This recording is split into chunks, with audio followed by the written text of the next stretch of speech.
I'm here with Alexander Mercouris, editor-in-chief of the Duran. Alexander, let's talk about the security chiefs meeting in Israel. It's the security chiefs of Russia, U.S., and Israel. Just to give some context as to what I mean by security chiefs, I mean John Bolton, the National Security Advisor. I mean Nikolai Patrushev, who is the Russian Security Council Secretary. And I also mean the Security Council Chief, Ben-Shabbat of Israel. And they are meeting in Jerusalem.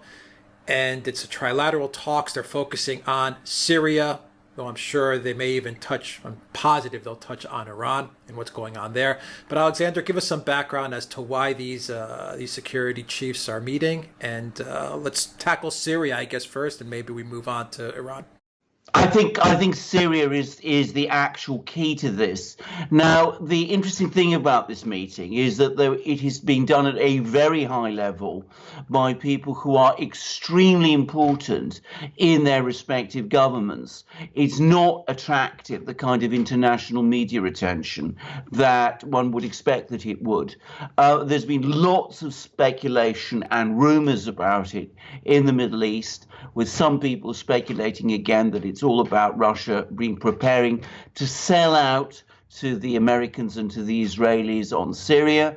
Others have speculated that it was connected in some way with Netanyahu's attempts to try to bolster his position in advance of the Israeli elections, the new Israeli elections that are coming, that he's trying to show how Israel has good relations with both the military superpowers, the United States and Russia. My own personal view is that it's none of those things, and that it's been in discussion for some time, and that it is about Syria. And I suspect that the major drivers behind this meeting have actually been the Russians, who want to resolve the situation in Syria, and in particular want to resolve the situation in Idlib province. And what they're going to be telling the Russians, what they've been saying to the Israelis and to the Americans, and we know this because Patrushev has made some given some press conferences now.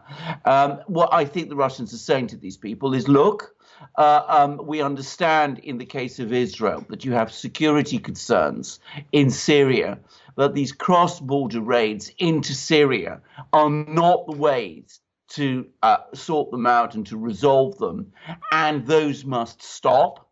And what they're saying, I think, to the Americans is that Idlib province, which Bolton has been trying to protect, is a nest of jihadi terrorists, Al-Qaeda and those sort of people, and that if you are serious about fighting terrorism, you won't protect them, and you won't support them, and you won't engage in missile strikes on the basis of chemical attacks, which are almost certainly false flag attacks. And I think that's the purpose of this meeting, and I get the impression from Patrushev's comments that is exactly what he has said to them.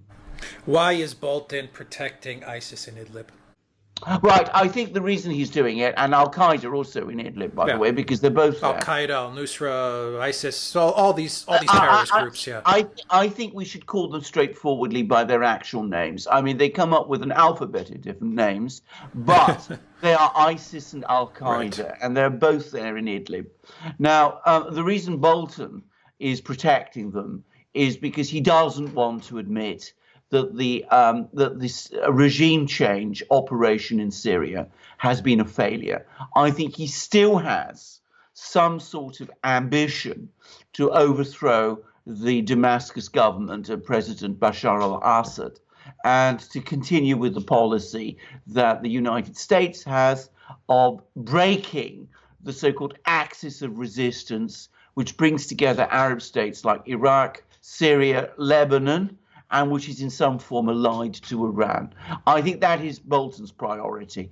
I think he is far less concerned about the fact that these are violent jihadi terrorists than he is about the fact, as I said, that he doesn't want the Syrian government to win. And I'm sorry to say, Bolton is only in that respect continuing the same policies that the Obama administration pursued. John Kerry, who was the former Secretary of State, was actually caught on tape telling Syrian opposition leaders that the United States had hoped that the rise of ISIS would force Assad to negotiate, in other words, resign and quit, but instead the Russians came to his rescue. And I think that Bolton has not given up on that policy. Right. What a scumbag. Well, What, Alexander, why is Israel? Can I just say about Yeah. that? I think if many Americans understood fully what their government was up to in Idlib province and indeed in Syria, You mean protecting Al Qaeda and ISIS? and protecting Al Qaeda and ISIS, Al Qaeda being the organization which carried out the 9/11 attacks, I think a lot of Americans would be very angry and very Absolutely. dismayed. And the problem is, it's never been reported about or publicized properly in the United States, No. and it should be. No, all they do is they say, we defeated ISIS and we defeated Al Qaeda in Syria and in Iraq. When the Exactly. reality is, as you say, they are right now in Idlib protecting them. Why is Exactly. Israel protecting them? And you said they're doing a lot of cross-border raids. Yeah. Why are they looking to destabilize the Damascus government? Why are they protecting the terrorists in Idlib? I think this has been, again, a very similar policy to that of the United States, and I think a very long-standing Israeli policy. I think the Israelis also want to break Syria for the same reason that the United States does, which is that they see Syria as part of the axis of resistance, or as it's sometimes called, or the Shia Crescent, as it's also called, which links together Hezbollah in Lebanon, Syria, Iraq, and Iran. Now, I want to make one thing very, very clear about this. I have followed the evolution of the Middle East for many years, and I don't think that until about 2 years ago, this so-called axis of resistance or Shia Crescent had any actual reality. I think certainly the Syrian government had good relations with Iran and reasonably good relations with Hezbollah. I think Iraq had a much more confused relationship with both Syria and Iran, with which it has generally been hostile. And I don't think Hezbollah takes its orders from anyone or has done so. But again, this pressure on all these countries and these wars that have been waged against them have forced them together in a way that is now making this up to now mythical axis of resistance. It's making it a reality. So we are now starting to see the Iranians, the Iraqis, and the Syrians especially working increasingly closely with each other. I think Petrushev's job in Israel is to explain to the Israelis and to the Americans, look, we understand all your concerns about this axis of resistance. We too don't believe that it has very much substance behind it. We understand that Syria has close relations with Iran.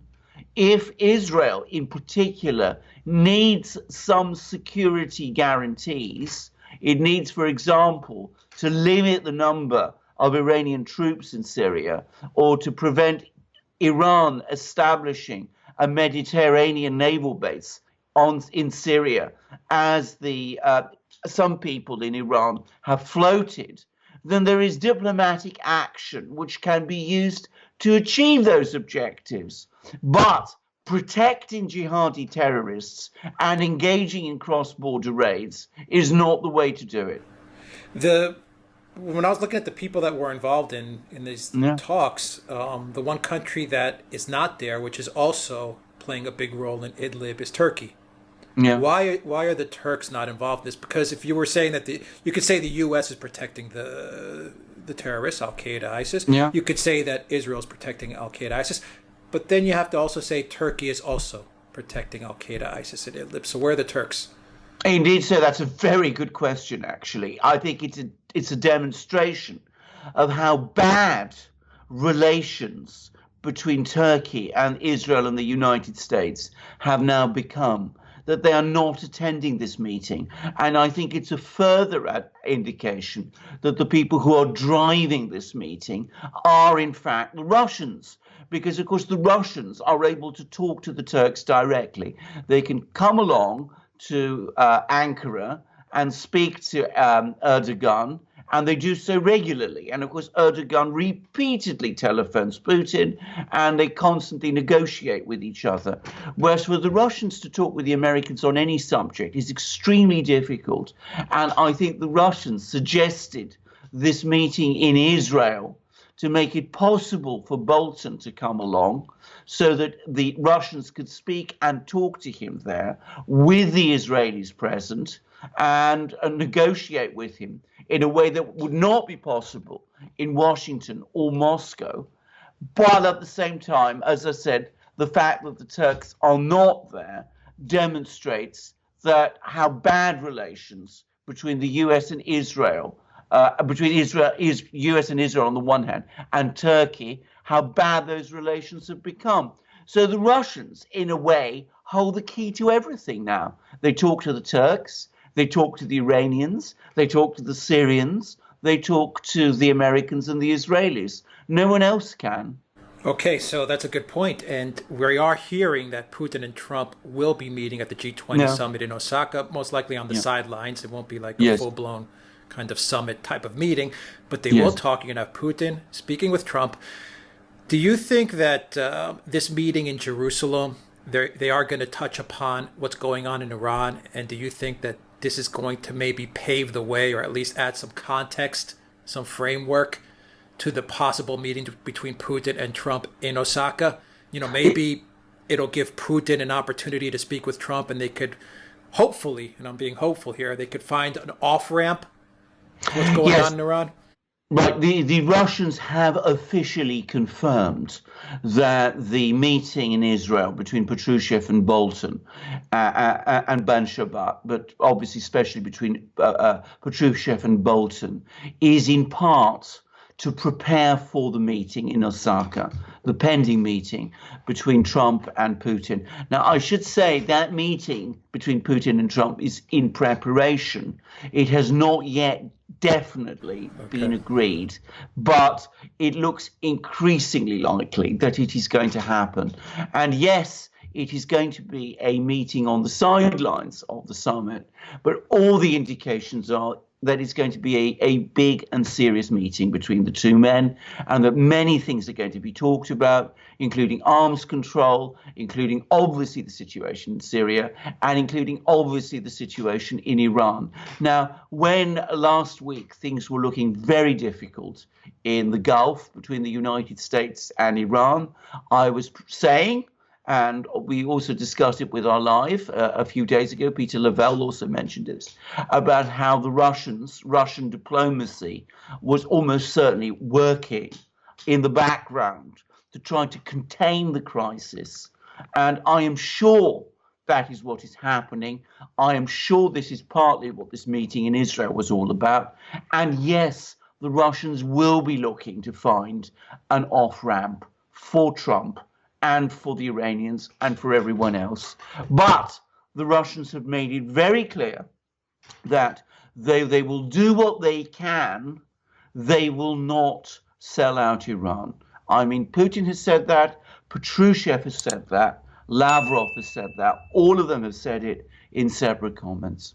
Can I ask you a very quick question before we wrap it up, Alexander? Today, we are hearing Trump come out with some pretty bellicose comments on Iran. I mean, I think he said he's going to, if they attack American assets again, or if they take down American assets again, he will obliterate them. Something along those lines. I don't have the tweet handy right now, but do you think that Trump may do something against Iran before the summit, or do you think they're going to wait it out until the summit?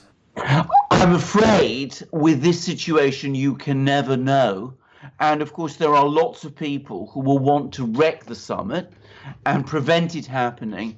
And they may be calculating to themselves, if we can get some kind of crisis in the Gulf which will lead to an attack on Iran, and that will both wreck the summit and give us the war with Iran that we want. So I think it is perfectly possible. I think the problem with Donald Trump is that he is very easy to manipulate and he is very emotional.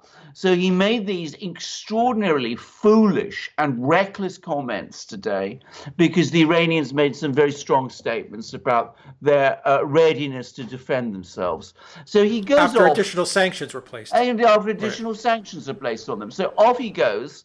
You know, he goes off and makes these extraordinary bellicose comments, which then make it easier for people like Pence and Bolton and Pompeo and Haspel, all of them whispering into his ear and telling him, you know, Mr. President, the Iranians are now going to do A, B, C, and the time has come, if they do any of those things, for us to retaliate with full force. And this time you're not talking about lives, American lives, you're talking about American assets. So if they shoot down any more of our drones, then you should respond. So here you see a temptation to actually fly one of these drones over Iranian territory to achieve precisely that objective. I'm not saying that's what's going to happen, but I can see the thinking behind it.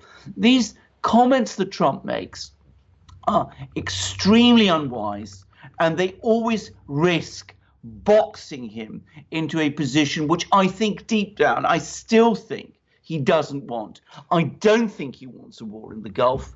I don't think he wants all-out war with Iran. He made some extraordinarily vivid comments about North Korea in the lead up to the start of negotiations. He called Kim Jong-un a rocket man. He talked about obliterating North Korea. And in the event, he didn't do that. And he sat down with the North Koreans and he talked with them. I hope something like that will happen. And I hope nothing happens before the Putin-Trump summit in Osaka. Putin and Trump, at a personal level, it's quite clear now, they get on. Their meetings with each other, the chemistry has been good. When they speak on the phone, they're able to communicate well with each other. And I hope Putin, in his usual very polite but very clear way, will help Trump to see things in the Gulf a little more clearly, to understand that, you know, the world is not stacked up against the United States on the question of Iran, but that this is simply not the way to go about doing things. Yeah, I think that's an excellent analysis. I think that Trump definitely needs all the support from unorthodox sources that he can get. Yeah. You know, whether that may be, for example, the Tucker Carlson rumors or going to the G20 and getting support from other international leaders to try and have them, you know, walk this back and convince them, don't listen to Bolton and these guys. You can't, you know, go ahead and strike Iran. It's going to lead to chaos. So I mean, I think Trump needs that encouragement from these sources. Yes, I completely agree. I mean, I think that's exactly what he needs.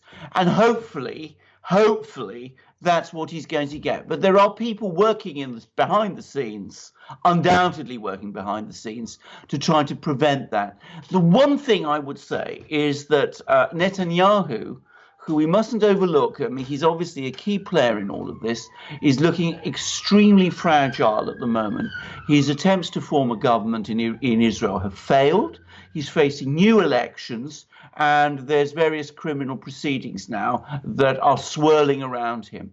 So I would have thought that Netanyahu is more concerned at the moment with dealing with those kind of problems than with egging on the United States and Donald Trump to try and create a crisis in the Gulf that might wreck a summit meeting with Putin, with whom Netanyahu is also on good terms. But we shall see. Can you make the counter argument that a crisis would be exactly what Netanyahu would need as a distraction? I mean, absolutely, of course you can, and many people are making it. And I'm sure it's going to be made in the comments as well. That I'm sure, and of course many people are making it. The only thing I would say is that Netanyahu does value very much his relationship with Putin, and he doesn't do it simply out of sentimental reasons. He does it because he needs the support of Russian-speaking parties, Russian-speaking Jewish parties in Israel, if he is to form a government and is to avoid possible criminal charges. So that does give Putin a kind of leverage over him. Putin has made it very clear through Patrushev that he wants these cross-border raids the Israelis are launching on Syria to stop. I don't think Netanyahu will go that far, but I mean, it must make it clear to him that Putin is not at the moment in a mood to compromise and will not be happy with him if he escalates situations in the Gulf to the point that there is a war with Iran. Well, tense times. Oh, absolutely. Tense times. Absolutely. And can I just say something? I mean, it's extremely fortunate that we have in Putin at the moment a strong leader of a powerful country who is able to conduct negotiations and diplomacy in this way. And bizarrely, I'm not the only person to say that. A couple of months ago, there was an editorial in the Financial Times, a newspaper in Britain that is implacably hostile to Russia and to Vladimir Putin, which actually admitted it, that Putin is the one person at the moment who is preventing the drift to war. Oh boy. All right. Alexander Mercouris, editor-in-chief of the Duran. Thank you very much. Guys, if you like this video, click on the subscribe button down below. Click on the notifications bell. Hit that like button. Follow us on Soundcloud and on iTunes to get an audio copy of this video. Follow us on Instagram, the Duran_com. Go to our website, theduran.com, and see the articles we are publishing every day. And you can also go to the Duran shop. Alexander, you can pick up a polo like what I'm wearing right here. You can pick up a long sleeve shirt like what you are wearing there. There, you can pick up some mugs like what you've got over there. A quick word about everyone loves your sales technique. Some people are like, oh, he talks too much. Some people are like, oh, he talks too little. He's selling too much. He's selling too little. I'm sure you're reading the comments. So. I just love these things. I mean, you know, as I said today, I'm wearing again my long sleeve shirt because it is ideal for this weather. It is, as I said, as I've pointed out many times, 100% cotton, extraordinarily comfortable to wear on a muggy day, a wet, muggy day today in London. I've just been walking my dogs before we started our program, so it's perfect to go outside in this sort of weather in it. It looks great, it feels great, it keeps you cool, it keeps you warm, as it needs to do on a day like this. It's got our logo there. Embroidered. You can see it. I don't know whether they can see it, but there it is. Our logo, our double-headed eagle. Its color is amazing. My wife loves it. So as I said, of course I talk about it. Why shouldn't I talk about it? It's just the thing. It's just the thing I like to talk about because I like to wear it so much. That's right. And the same applies to our mugs. As I said, I've got more mugs, by the way, I should say, coming because from our shop. And so before long, we'll be seeing more mugs from me. But these are the two that I have at the moment. This is my mug.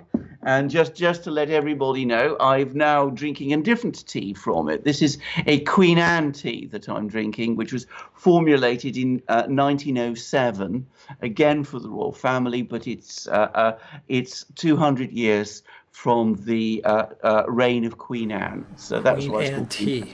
Oh, that's a Queen Anne tea. It's an amazing tea. It's actually not particularly well known, but it's a really great tea. Other teas I drank from this, by the way. One tea which I would recommend to people is Russian Caravan, not very widely known, but the point about it was that it's a 19th century style Russian tea. It's absolutely great. You don't put milk in it, you drink it with lemon. Anyway, it's great for drinking tea. It's got again our double-headed eagle logo there, pointing to east and west. And as I said, I must be careful because I don't want to spill the tea. There you go. And as I said, we've got the other mug. Right. And I would remind everybody, 15-ounce mugs, really high quality, wonderful to feel. Keep your tea warm. Keep your beer, if you drink from it, also cool. And we've also tried this with hot chocolate, by the way. Catherine, my wife, is a great devotee of hot chocolate and is great for hot chocolate. And this also has the double-headed eagle. It's the coat of arms of Moscow. And there's, as I said, St. George slaying the dragon of untruth and fake news and war and pestilence, which is what we do on the Duran. So buy the mugs, refresh yourselves.